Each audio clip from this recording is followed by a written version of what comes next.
नमस्कार, मेरा नाम है डॉक्टर पुरुष धवन और आज इस वीडियो में हम बात करने वाले हैं कि किटनिन को किस तरह से कम किया जाए। अक्सर हम अपने यूट्यूब चैनल पे देखते हैं कि बहुत सारे कमेंट आ रहे हैं, डॉक्टर साहब किटनिन को कैसे कम करें, हमें थोड़ी सी टिप्स दे दो। तो आज उसी को हम समझाने की कोशिश करेंगे कि हम किटनिन को कैसे कम कर सकते हैं। आपको समझना शुरू करना है किटनिन से कि किटनिन क्या है, कहाँ बनता है। तो किटनिन हमारी बॉडी में बनने वाला एक प्रोटीन वेस्ट मटेरियल है जिसको बॉडी से बाहर जाना होता है और इसको निकालने का काम कौन करती है? किडनी। तो अगर किसी भी वजह से किडनी को नुकसान हुआ है, चाहे वो बीपी हो, चाहे वो शुगर हो, चाहे वो polycystic kidney, lupus, IG nephropathy, किसी भी कारण से नुकसान हो, तो किडनी का ये जो काम है ना कि गंदगी को बाहर फेंकने वाला, वो नहीं हो पाता। रिजल्ट क्या होता है कि ब्लड के अंदर ही किटनिन के लेवल, यूरिया के लेवल बढ़ने शुरू हो जाते हैं।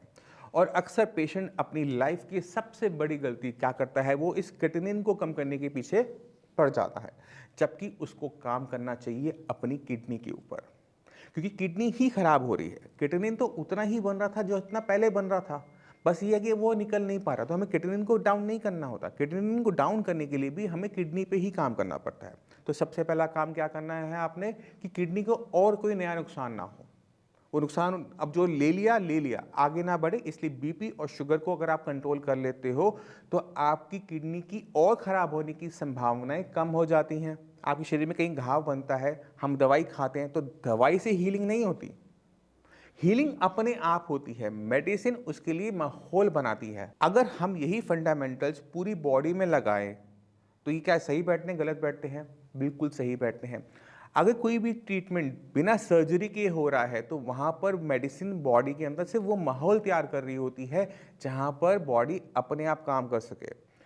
इसी तरह से अगर किडनी आपकी खराब हो रही है तो हमें किडनी पे ही काम करना पड़ेगा। किडनी को वो माहौल देना पड़ेगा जहाँ पे किडनी और खराब ना हो और अपने आप को रिवाइव कर सके। और किडनी के पास एक खूबी भी होती है। फॉर एग्जाम्पल, मान लो कि एक इंसान की किडनी में पथरी की वजह से निकालनी पड़ जाती है। हमारे पास दो होती हैं। एक किडनी निकल भी जाती है तो भी सिंगल किडनी होने के बावजूद किडनी लेवल, यूरिया लेवल नहीं बढ़ता, क्योंकि किडनी अपने फंक्शंस को बढ़ा लेती है। किडनी अपने आप के अंदर हाइपोट्रोफी कर कर अपने फंक्शंस को बढ़ाकर किटनिन को नहीं बढ़ने देती। ये खूबी है किडनी के पास। इसी खूबी को इस्तेमाल करते हुए हमें हर किडनी फेलियर पेशेंट पे काम करना पड़ता है कि हमने पहले उस बीमारी को वहाँ से हटाया जिसकी वजह से किडनी को नुकसान हो रहा है। उसके बाद हमने किडनी को वो माहौल दिया जहाँ पर वो अपनी किडनी फंक्शनिंग को बढ़ा सके। और जैसे ही किडनी फंक्शनिंग बढ़नी शुरू होती है, हमारे किटनिन के लेवल, यूरिया के लेवल डाउन होने शुरू होते हैं, जैसे आप एक दो पेशेंट से मिलकर अभी देखिए। नमस्कार, मेरा नाम है डॉक्टर पुरु धमन और आज हमारे साथ एक पेशेंट है जिनका नाम है मकसूद अली। मकसूद अली जी, जी, कहाँ रहते हो? यूपी में रहती है सर, यूपी में कहाँ पर? रामपुर। रामपुर। अच्छा, आपको यहाँ से ट्रीटमेंट शुरू हुए कितना टाइम हुआ है? 15 दिन हो गए। और 15 दिन पहले किटनिन लेवल कितना था? 15 दिन पहले था 10-11। 10-11। तब डॉक्टर ने क्या बोला था, क्या करना है? डॉक्टर ने तो धुलाई कहा था। डायलिसिस के लिए बोला जी, था। जी। शरीर में उस समय क्या दिक्कत हो रही थी? शरीर में तो परेशानी थी, बताओ क्या हो रही थी? चलने-फिरने की भी थी, हाँ, साँस लेने की भी थी, हाँ। सभी चीज़ की परेशानी लगती थी मुझे तो। सूजन तो नहीं थी? सूजन भी थी सर, सूजन भी थी। पैरों पे सूजन भी थी। अब 15 दिन में क्या बदलाव आया? पहले 15 बताओ किटनिन लेवल कितना हो गया? 15 दिन में सर इतना बदलाव आया कि मुझे तो आधा-आधा लगा। आधा बदलाव हो गया। आधा बदलाव हो जी, गया। जी। अभी किटनिन लेवल कितना आ रहा है?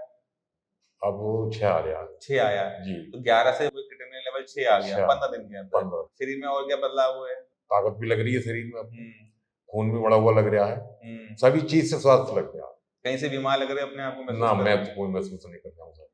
तो 15 दिन के अंदर भी किटनिन लेवल 11 से 6 आ सकता है, मगर उसके लिए आपको थोड़ी-सी मेहनत करनी पड़ती है, जैसे मकसूद जी ने करी।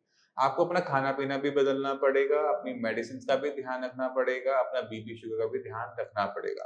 पेशेंट अगर सही तरीके से चलता है, तो 15 दिन भी बहुत होते हैं पेशेंट को डायलिसिस से निकालने के लिए। तो बाकी जो पेशेंट हैं किडनी के, उनको कुछ कहना चाहोगे? मैं तो साहब यही कहना चाहूँगा कि इधर-उधर भटकने के बजाय यहाँ से दबा लें। चलिए, धन्यवाद आपका। मैं उम्मीद करता हूँ इस वीडियो में आप काफ़ी कुछ समझ गए। आपने पेशेंट से भी मिल लिया, फिर भी कोई डाउट हो, मैं अवेलेबल हूँ, डॉक्टर की टीम अवेलेबल है, मिलते रहेंगे हम। ठीक है? चलिए, ठीक है, धन्यवाद। तो आपने देखा कि किडनी की फंक्शनिंग बढ़ाने से किडनी यूरिया लेवल डाउन होता है। अब दूसरा तरीका भी है। अगर हम किसी भी तरीके से अपनी बॉडी के अंदर किटनिन की प्रोडक्शन को कंट्रोल कर लें तो क्या होगा? हमारी बॉडी के अंदर किटनिन कम बनेगा। हमारी बॉडी में किटनिन कम बनेगा मतलब है हमारी रिपोर्टों में भी कम नज़र आना। ये किया जा सकता है और मैक्सिमम डॉक्टर्स इसका यूज़ भी करते हैं। कैसे करते हैं मैं आपको समझाता हूँ। अगर आप किसी डॉक्टर के पास जाते हैं, वो आपको कहते हैं कि आपने सिर्फ घिया, तोरी, टिंडा खाना है, उबाल के खाना है, हल्दी नमक के साथ खाना है, दिन में सिर्फ 2 रोटी खानी है, दलिया खाना है, खिचड़ी खानी है। अगर वो आपकी डाइट को बहुत ज़्यादा टाइट कर दे और आपका वेट लूज़ होना शुरू हो जाए, मान लो कि आपने ट्रीटमेंट शुरू किया था, आपका वेट था 80 केजी, अब आपने 2 महीने बाद चेक किया, आपका वेट हो गया 70 किलो। ये जो 10 किलो आपकी बॉडी से वेट गया, ये कहाँ से गया? पहला है फैट, दूसरा है मसल्स। हमारी किट बॉडी में केटनिन की प्रोडक्शन हमारी मसल्स में होती है, तो अगर हम अपनी मसल मास को कम कर लेते हैं तो हमें केटनिन की वैल्यूज़ में फ़र्क देखने को मिल जाता है। अब प्रॉब्लम क्या है कि यहाँ पर किडनी कॉन्टिन्यूसली ख़राब होती रही, क्योंकि खाना बदलने की वजह से हमने केटनिन की प्रोडक्शन को तो कंट्रोल कर लिया, मगर हमने किडनी पे काम किया ही नहीं। इसका रिजल्ट क्या होता है कि आज जो लेवल आपका कम हुआ है वो 2 महीने नीचे जाएगा। पहले महीने में थोड़ा सा जाएगा, मान लो कि आपका वेट 80 है, किटनिन लेवल आपका 7 था, तो 5 तक नीचे चला जाएगा, 5-4 तक। बट वो वहाँ पर टिक नहीं पाएगा। आपकी उम्र है 40 साल, आपके सामने आके 40 साल पड़े, वो अगर किटनिन का लेवल अगले 40 साल उस लेवल पर टिके ना, तो ट्रीटमेंट बिल्कुल सही है।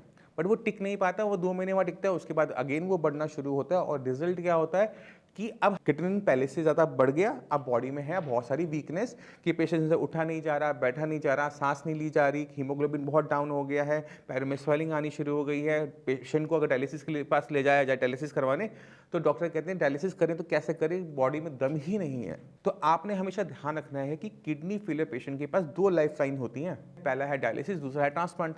तो ये कभी ऑप्शंस आपने अपने बंद नहीं करने होते, आपने इनसे बचना जरूर है बट इनको बंद नहीं होने देना। तो आपने अपनी बॉडी का वेट कम नहीं होने देना। आपके पास हमेशा याद रखो 2 लाइफ लाइन्स होती हैं, उनको हम बंद नहीं करते, हमेशा उनको हमने ओपन रखना होता है।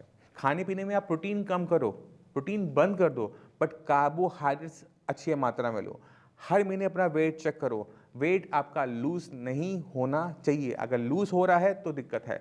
आपकी भूख खत्म नहीं होनी चाहिए। अगर आपसे खाना नहीं खाया जा रहा, वॉमिटिंग हो रही है, उल्टियाँ हो रही हैं, घबराहट हो रही है, खाना अच्छा नहीं लग रहा, खाने का स्वाद नहीं आ रहा, तो आप बहुत बड़ी दिक्कत में फंसने वाले हो, क्योंकि आपकी बॉडी से एनर्जी जा तो रही है बट एनर्जी आ नहीं रही है। तो ये जो होता है तब हमें पता होता है कि पेशेंट के पास टाइम कम हो रहा है, और यहाँ पर हमें काम सबसे पहले करना पड़ता है, पेशेंट की भूख को खोलना पड़ता है कि पेशेंट अच्छे से खाना खाए, ताकत उठाए, क्योंकि जितना वो खाना खाएगा, ताकत उठाएगा, उतना अच्छा उसकी किडनी काम करेगी, उतनी अच्छी उसकी किडनी की फंक्शनिंग होगी, उतनी अच्छी तरीके से किडनी ब्लड को फिल्टर आउट कर पाएगी और kidney level, urea level down होंगे, और ऐसे डाउन होंगे कि वो दोबारा जल्दी नहीं बढ़ेंगे, वरना 2 महीने डाउन गए हैं वापस बढ़ने शुरू हो जाएंगे। तो आपको समझना पड़ेगा इन सारी चीज़ों के बीच में डिफरेंस, और आपको तब जाकर अपनी किडनी पे काम भी करना पड़ेगा। अब इसी के साथ आज सभी में चलने की आगे चाहूँगा। मिलते हैं अगली वीडियो में, तब तक के लिए नमस्कार।